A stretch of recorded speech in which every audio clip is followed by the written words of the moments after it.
You, John Fitzgerald Kennedy, do solemnly swear. I, John Fitzgerald Kennedy, do solemnly swear. That you will faithfully execute the office of President of the United States. That I will faithfully execute the office of President of the United States. And will, to the best of your ability.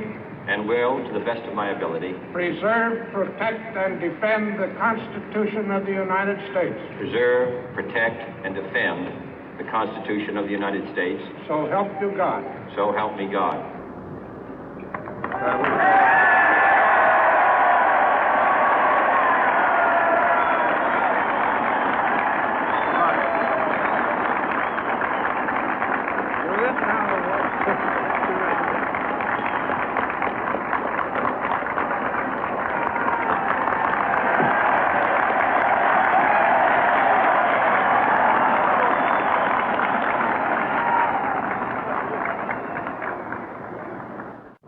Vice President Johnson, Mr. Speaker, Mr. Chief Justice, President Eisenhower, Vice President Nixon, President Truman, Reverend clergy, fellow citizens. We observe today not a victory of party, but a celebration of freedom, symbolizing an end as well as a beginning, signifying renewal as well as change. For I have sworn before you and Almighty God the same solemn oath our forebears prescribed nearly a century and 3/4 ago. The world is very different now, for man holds in his mortal hands the power to abolish all forms of human poverty and all forms of human life. And yet the same revolutionary beliefs for which our forebears fought are still at issue around the globe. The belief that the rights of man come not from the generosity of the state, but from the hand of God. We dare not forget today that we are the heirs of that first revolution. Let the word go forth from this time and place to friend and foe alike that the torch has been passed to a new generation of Americans born in this century, tempered by war, disciplined by a hard and bitter peace, proud of our ancient heritage, and unwilling to witness or permit the slow undoing of those human rights to which this nation has always been committed and to which we are committed today at home and around the world.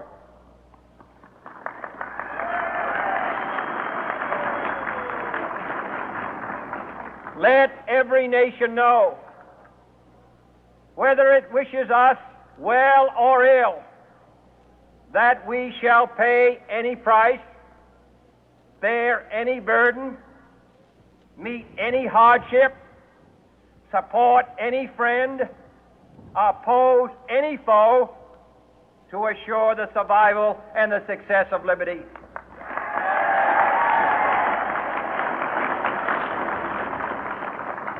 This much we pledge and more.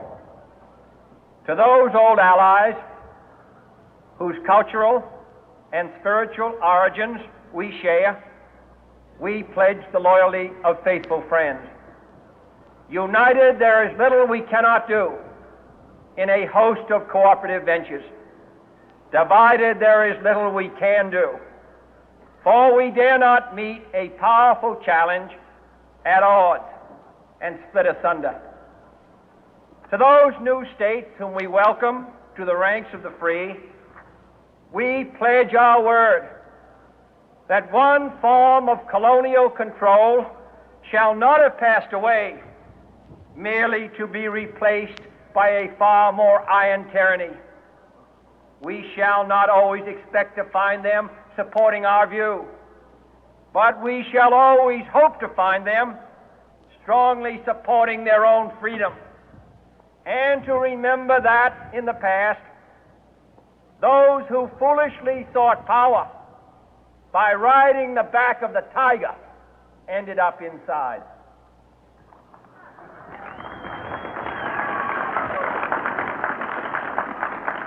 To those people in the huts and villages of half the globe struggling to break the bonds of mass misery, we pledge our best efforts to help them help themselves for whatever period is required, not because the communists may be doing it, not because we seek their votes, but because it is right.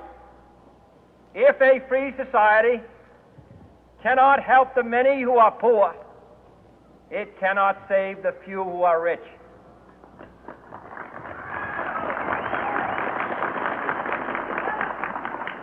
To our sister republics south of our border, we offer a special pledge to convert our good words into good deeds, in a new alliance for progress, to assist free men and free governments in casting off the chains of poverty.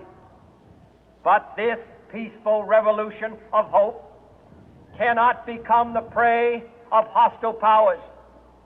Let all our neighbors know that we shall join with them to oppose aggression or subversion anywhere in the Americas. And let every other power know that this hemisphere intends to remain the master of its own house.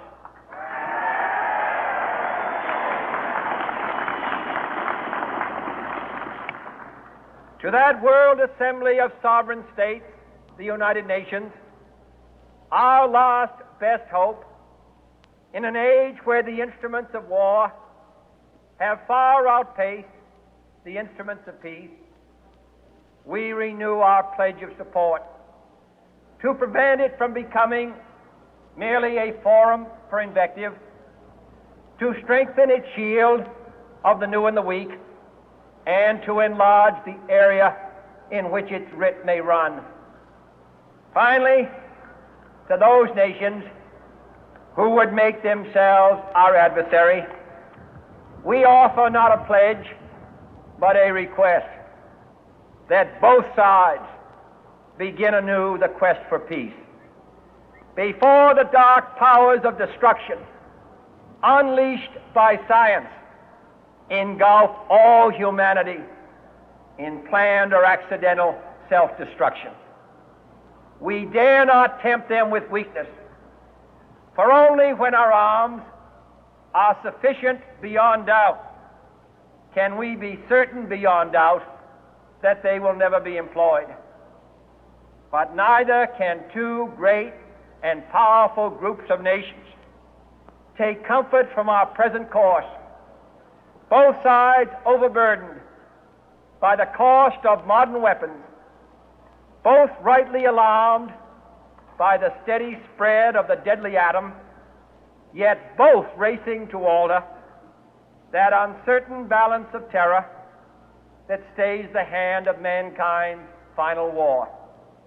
So let us begin anew, remembering on both sides that civility is not a sign of weakness, and sincerity is always subject to proof. Let us never negotiate out of fear, but let us never fear to negotiate.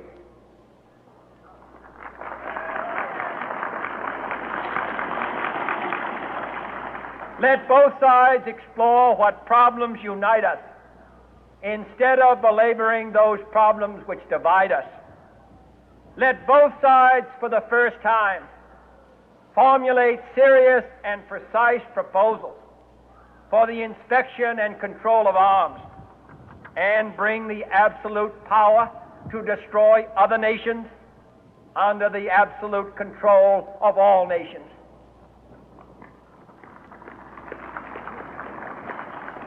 Let both sides seek to invoke the wonders of science instead of its terrors. Together, let us explore the stars, conquer the deserts, eradicate disease, tap the ocean depth, and encourage the arts and commerce. Let both sides unite to heed in all corners of the earth the command of Isaiah to undo the heavy burden and let the oppressed go free. And if a beachhead of cooperation may push back the jungle of suspicion, let both sides join in creating a new endeavor, not a new balance of power, but a new world of law, where the strong are just and the weak secure and the peace preserved. All this will not be finished in the first 100 days, nor will it be finished in the first 1,000 days, nor in the life of this administration, nor even perhaps in our lifetime on this planet. But let us begin.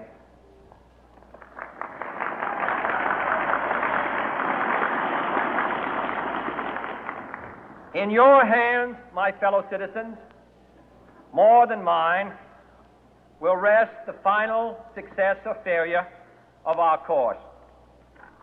Since this country was founded, each generation of Americans has been summoned to give testimony to its national loyalty. The graves of young Americans who answered the call to service surround the globe. Now the trumpet summons us again, not as a call to bear arms, though arms we need, not as a call to battle, though in battle we are, but a call to bear the burden of a long twilight struggle, year in and year out, rejoicing in hope, patient in tribulation, a struggle against the common enemies of man, tyranny, poverty, disease, and war itself. Can we forge against these enemies a grand and global alliance, north and south, east and west, that can assure a more fruitful life for all mankind? Will you join in that historic effort?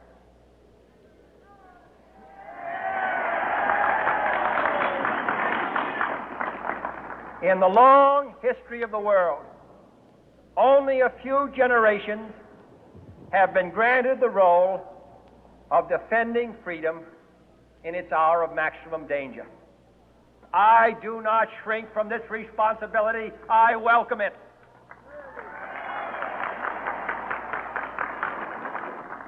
I do not believe that any of us would exchange places with any other people or any other generation. The energy, the faith, the devotion which we bring to this endeavor will light our country and all who serve it. And the glow from that fire can truly light the world. And so, my fellow Americans, ask not what your country can do for you. Ask what you can do for your country.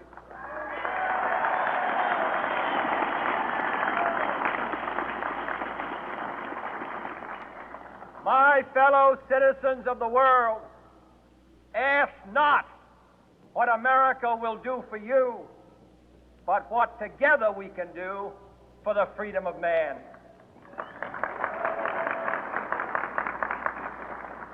Finally, whether you are citizens of America or citizens of the world, ask of us here the same high standards of strength and sacrifice which we ask of you. With a good conscience, our only sure reward, with history the final judge of our deeds, let us go forth to lead the land we love, asking His blessing and His help, but knowing that here on earth God's work must truly be our own.